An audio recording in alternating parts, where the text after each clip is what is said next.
As students, oftentimes we find ourselves overwhelmed with work and we struggle to perform our best in classes. My advice to you to overcome this is to have proper time management. The right time management helps us prioritize our work so we do not leave homeworks and tasks till last minute and stress about it at the end of the day. Start by listing out all the work you have to do and then circle out the most important tasks or tasks with the closest deadline. Do the important tasks first and then slowly go over your list, cancelling out tasks you've completed.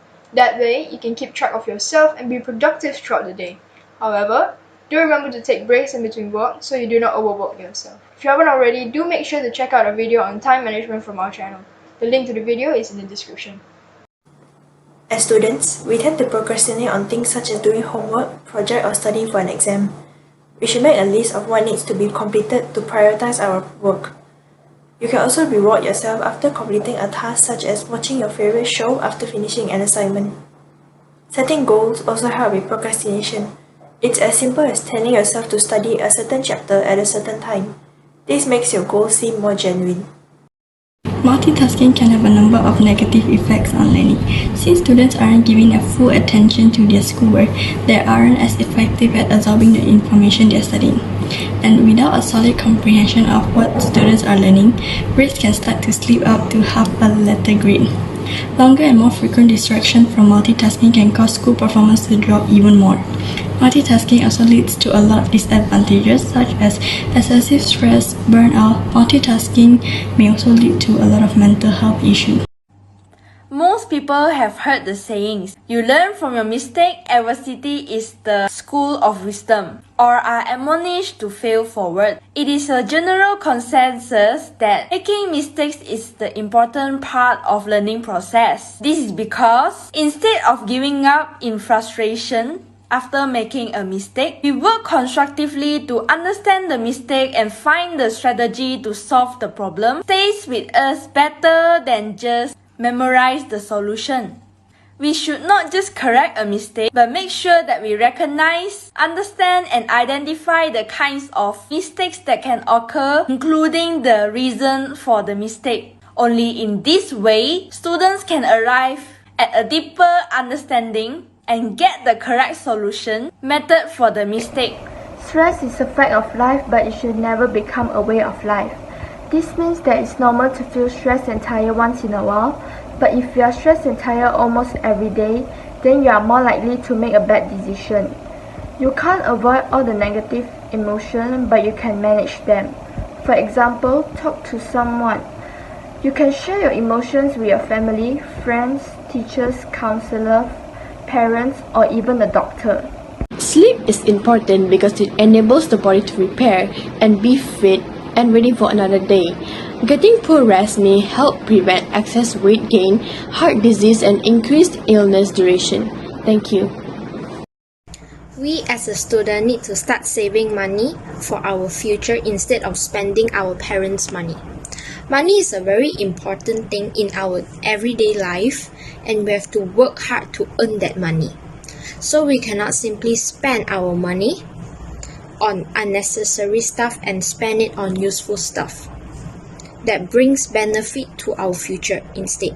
For example, we can start saving money for our university payment in the future.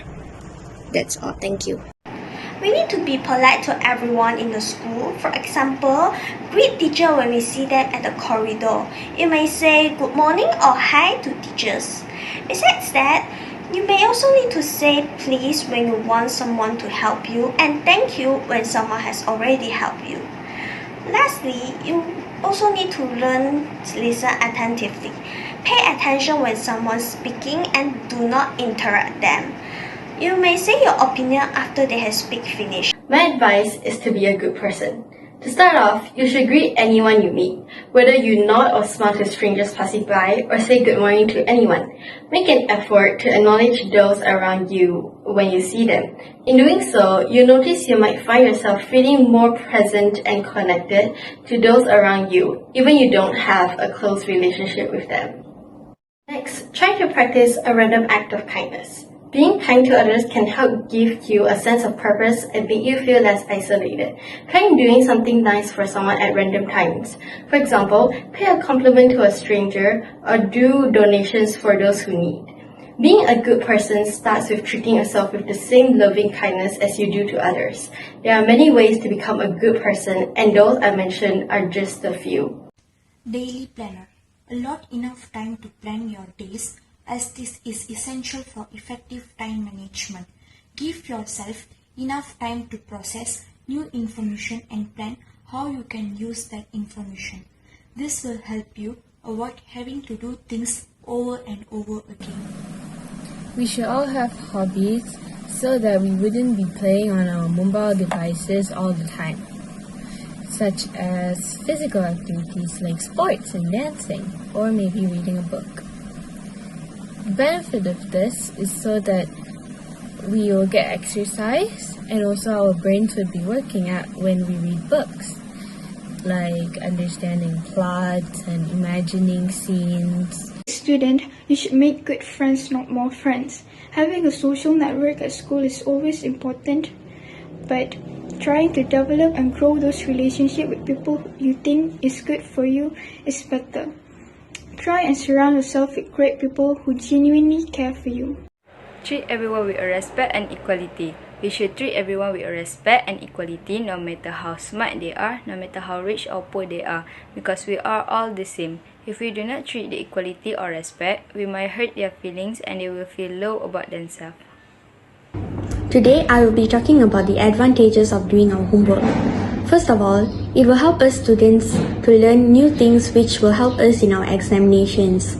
Other than that, it also helps us to be more disciplined and will help students learn new things and gain new knowledge during that process.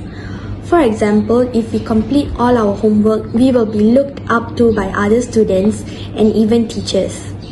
In conclusion, I think we should complete our homework because it brings a lot of advantages to us students.